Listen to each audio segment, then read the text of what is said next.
Comment pouvons-nous impliquer notre utilisateur dans le projet? Une façon de le faire est de l'impliquer dans les phases d'évaluation, de test et de validation des solutions en cours de création. Les solutions sont imaginées et sont soumises à l'utilisateur, ce qui lui permet de nous transmettre sa nouvelle expérience et d'identifier les problèmes potentiels qu'il pourrait rencontrer avec le produit en cours de création.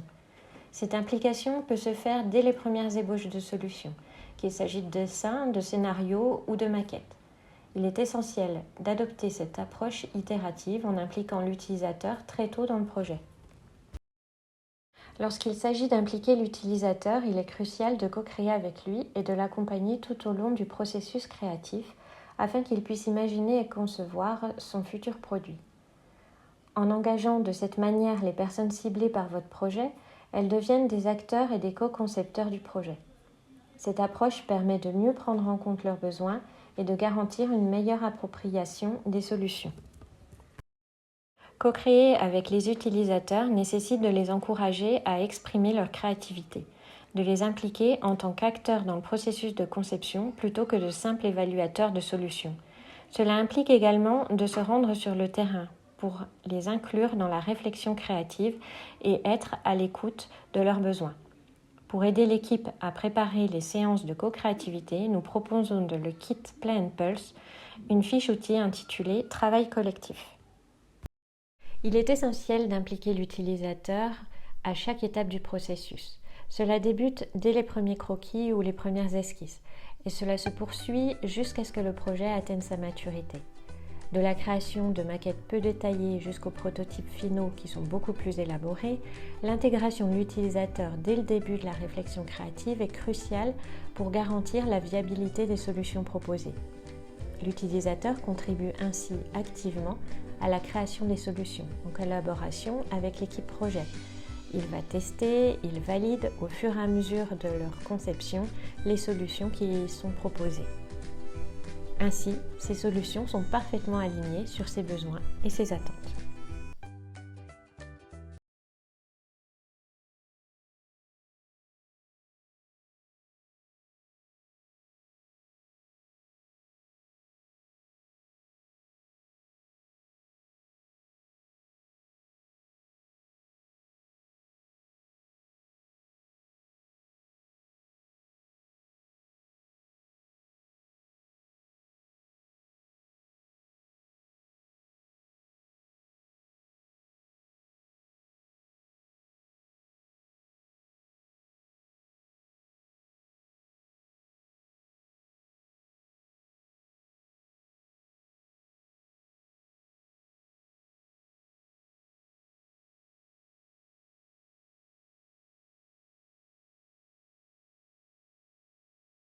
Il existe plusieurs façons d'illustrer les personnes dans les usages.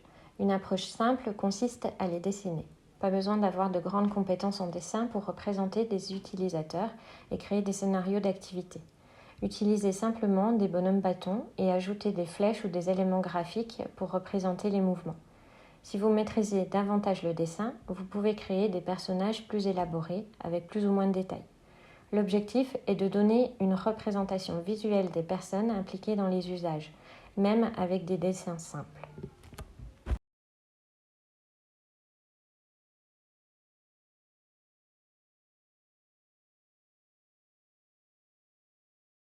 Une autre méthode consiste à découper des silhouettes dans des magazines. Cela vous permet de positionner l'image de votre utilisateur à côté du dessin du produit que vous êtes en train de créer.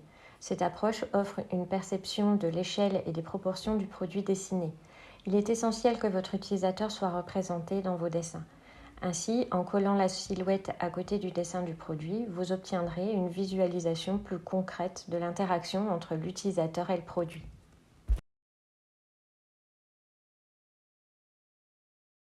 Une autre méthode consiste à tracer le contour d'une photo d'une personne. Vous pouvez utiliser une même photo que vous conservez dans votre cahier d'idées. Cela vous permet de représenter plus facilement le personnage de manière rapide et efficace. En réalisant vos propres photos, vous avez l'avantage d'obtenir la posture précise et souhaitée de votre utilisateur. Vous pouvez mettre en scène votre produit en utilisant vos maquettes avec votre utilisateur modèle. Dans votre cahier d'idées, vous pouvez coller vos photos ou tracer les contours des silhouettes et dessiner votre produit par-dessus. Une autre possibilité offerte par cette technique est de créer des montages photos en superposant votre image avec un dessin plus détaillé ou même une modélisation 3D par exemple. Cela permet de visualiser de manière plus réaliste et dynamique l'interaction entre votre utilisateur et le produit que vous créez.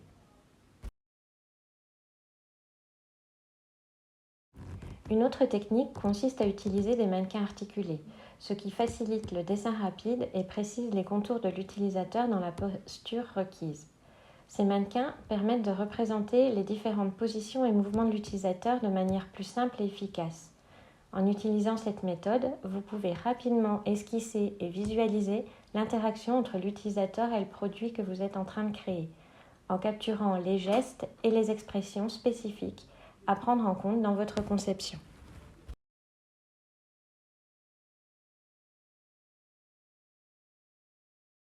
Pour dynamiser votre travail créatif et représenter votre utilisateur dans votre démarche de créativité, vous pouvez utiliser des jeux qui permettent de scénariser les futures expériences utilisateurs.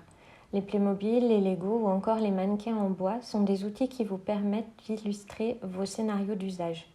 Cette technique est particulièrement intéressante pour amorcer votre recherche créative, en mettant l'accent sur les expériences projetées et la création de futurs usages.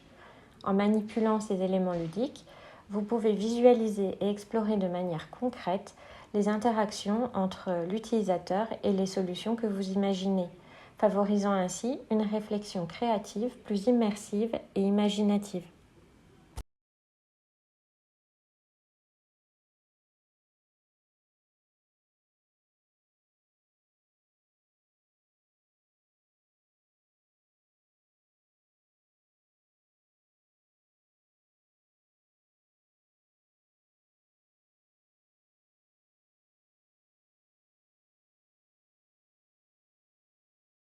Afin de répondre de manière significative aux besoins des individus, de créer des expériences positives et de qualité qui correspondent à leur mode de vie, leurs besoins, leurs souhaits et désirs, il est essentiel de développer une compréhension profonde des personnes ciblées par votre projet. Il est impératif de vous immerger dans leur expérience, de maintenir un dialogue continu tout au long du projet avec elles pour une meilleure appréhension de leur expérience et de leurs difficultés.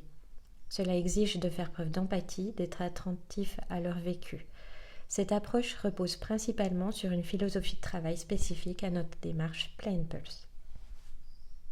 Notre approche vise à orienter les projets de conception vers une philosophie responsable qui résonne avec les besoins et les souhaits des futurs utilisateurs. Pour illustrer cette démarche, voici l'exemple d'une étude menée par une équipe d'étudiantes dans le cadre du module d'enseignement en Design Thinking, en partenariat avec le Conservatoire Henri Dutilleux de Belfort. Le défi était de créer un produit permettant à une jeune violoncelliste malvoyante de lire ses partitions plus facilement. La solution élaborée a été co-conçue en collaboration avec des musiciens et a été soumise à l'évaluation de la future utilisatrice. Les différentes itérations de maquettes et prototypes ont été testées avec succès par la violoncelliste et la solution finale a même suscité l'intérêt des joueurs de batterie. Voici un autre exemple avec ce système de flottaison co-créé avec des experts médicaux et des patients de la Fondation Arc-en-Ciel. Ce système de flottaison permet à des personnes en rééducation de pouvoir nager sans l'usage de leurs jambes. Voici un autre exemple de projet réalisé, celui-ci en contexte professionnel et conduit par une équipe d'experts en design thinking.